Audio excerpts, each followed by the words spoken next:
Welcome back to my channel. ഇന്ന് നിങ്ങളുമായിട്ട് share ചെയ്യുന്ന വീഡിയോ ടൊമാറ്റോ റൈസിൻ്റെ റെസിപ്പി കേട്ടോ. അപ്പോൾ ഉണ്ടാക്കാത്തൊരു തീർച്ചയായിട്ടും ഉണ്ടാക്കുക. ഉണ്ടാക്കി നോക്കിയത് ഈ രീതിയിലും കൂടി ഒന്ന് ട്രൈ ചെയ്യാം. അന്ന് ശരിക്കും 2 റൈസ് ഞാൻ ഉണ്ടാക്കിയിട്ടുണ്ട്.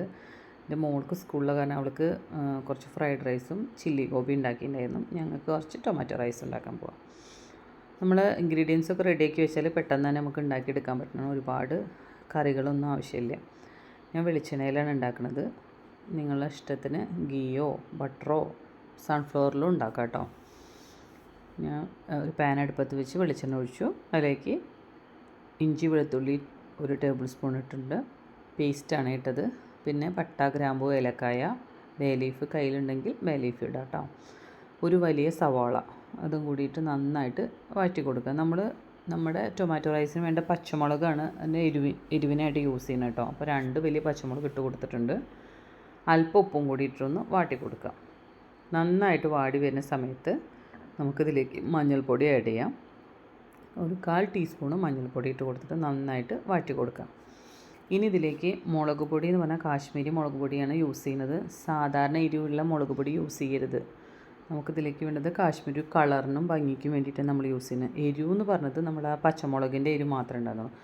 ഒരു വലിയ സവാളയ്ക്ക് 3 തക്കാളിയാണ് എടുത്തിരിക്കുന്നത്. 3 തൊട്ടിട്ട് 4 വരെ ആവാം കേട്ടോ. ഞാൻ ചെറിയ ഇത് എന്താ പറയുക, നല്ല ചെറുതൊക്കെ ആണെങ്കിൽ 4 എടുത്തോളൂ. അത്യാവശ്യം വലുപ്പമുള്ളത് 3 മതി. ഇനി നമുക്ക് റൈസ് ഇട്ട് കൊടുക്കാം. റൈസ് ഞാൻ 10 മിനിറ്റ് സോക്ക് ചെയ്ത് വെച്ച റൈസാണ്. ഇത് ബിരിയാണി റൈസാണ് കേട്ടോ. നമുക്ക് വേണമെങ്കിൽ പച്ചരിയിലും ചെയ്യാം. ഇട്ടാലും തക്കാളി റൈസിന് കുഴപ്പമൊന്നും ടേസ്റ്റ് ഉണ്ടാവും കേട്ടോ.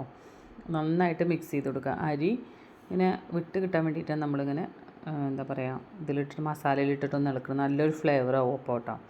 ഇനി നമുക്കിതിലേക്ക് കുറച്ച് ഗരം മസാലയുടെ പൊടി ഇട്ട് കൊടുക്കാം. ഗരം മസാല ഓൾറെഡി ഇട്ടിട്ടുണ്ട്. അപ്പോൾ നമ്മൾ അതിനനുസരിച്ച് ഇട്ടാൽ മതി. ഒരു 1/4 ടീസ്പൂൺ അത്ര മതിയായിരിക്കും. ഇനി നമുക്കിതൊരു കുക്കറിലാണ് വേവിച്ചെടുക്കുന്നത്. അപ്പോൾ കുക്കറിലേക്ക് ഇട്ടിട്ട് അല്ലെങ്കിൽ 1-1.5 ഗ്ലാസ് വെള്ളമായിട്ട് നമുക്ക് അടച്ച് മൂടി വെച്ചിട്ട് വേവിക്കാം. കുക്കറിലാകുമ്പോൾ എളുപ്പം കിട്ടും, വേഗമാവും എന്ന് വിചാരിച്ചിട്ടാണ്. അപ്പോൾ ഞാൻ ആ ഗ്ലാസ്സിൽ 1 കപ്പാണ് എടുത്തിരിക്കുന്നത്. അപ്പോൾ 2 കപ്പ് വെള്ളം തിളപ്പിച്ചിട്ടാണ് ഞാൻ ഒഴിച്ചത്. ഇനി നമുക്ക് ഈ സമയത്ത് ഉപ്പ് നോക്കി നോക്കാം. എനിക്ക് അല്പം ഉപ്പ് കുറവ് തോന്നിയപ്പോൾ കുറച്ചും കൂടി ഉപ്പിട്ട് കൊടുത്തിട്ടുണ്ട്. ഒരു നാരങ്ങയുടെ പകുതിയും കൂടി ഒഴിച്ചിട്ടുണ്ട് കേട്ടോ. അത് ഇതിൽ വിട്ട് പോയതാണ്. ഇനി കുക്കർ അടച്ചു വെച്ചിട്ട് 3 വിസിൽ വരെ വേവിച്ചെടുക്കാം. അപ്പോൾ നിങ്ങളുടെ കുക്കറിനനുസരിച്ചിട്ടായിരിക്കും. കൂടുതൽ പ്രഷറുള്ള കുക്കറാണെങ്കിൽ അതനുസരിച്ചിട്ട് കൊടുക്കുക. 2 വിസിലിട്ടിട്ട് 3 വിസിൽ വരെ കൊടുക്കുക. നോക്കിയാൽ നല്ല പെർഫെക്റ്റ് ആയിട്ട് വെന്തിട്ടുണ്ട്. ശരിക്കും പറഞ്ഞാൽ തക്കാളി റൈസ് കുറച്ചും കൂടി ഒന്ന് വേവണം. മറ്റേ ബിരിയാണി പോലെ നല്ല വേറിട്ട് കിടക്കേണ്ട ആവശ്യമില്ല. ഒന്നിങ്ങനെ വേവണം. അതാണ് അതിൻ്റെ ഇനിയൊരു ടേസ്റ്റ്. ഇതൊന്നും കൊണ്ട് കുറച്ച് ചൂടാറി ഒന്നും കൂടി ഇങ്ങനെ ഉലർന്നിരിക്കും കേട്ടോ. ഇനി നമുക്കിതിലേക്ക് കുറച്ച് കറിവേപ്പിൻ്റെ ഇലയും മല്ലിച്ചപ്പ് ഇട്ട് കൊടുക്കാം. പിന്നെ കുറച്ച് ഉള്ളി വറുത്തതുണ്ടെങ്കിൽ അതിട്ട് കൊടുക്കാം. അണ്ടിപ്പരിപ്പ് ഇട്ട് കൊടുക്കാം കേട്ടോ. അണ്ടിപ്പരിപ്പ് ഉള്ളി വറുത്തുവിട്ടാൽ ഒന്നും കൂടി നമ്മളെ ടൊമാറ്റോ റൈസ് റിച്ച് ആവും. ഞാനതൊന്നും ചെയ്തിട്ടില്ല, അതിനിട്ട് കൊടുക്കാം. നല്ല ടേസ്റ്റാണ്. ഇപ്പോൾ കണ്ടില്ലേ, ഇതേപോലെ നിങ്ങളൊന്ന് ഉണ്ടാക്കി നോക്കണം എന്തായാലും.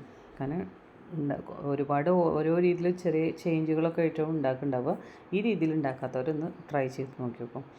അതേപോലെ തന്നെ ഇതിലേതെങ്കിലും റെസിപ്പി നിങ്ങൾക്ക് ആവശ്യമുണ്ടെങ്കിൽ നിങ്ങൾ കമൻറ്റായിട്ട് അറിയിച്ചാൽ തീർച്ചയായിട്ടും അതിൻ്റെ വീഡിയോ ചെയ്യണമായിരിക്കും.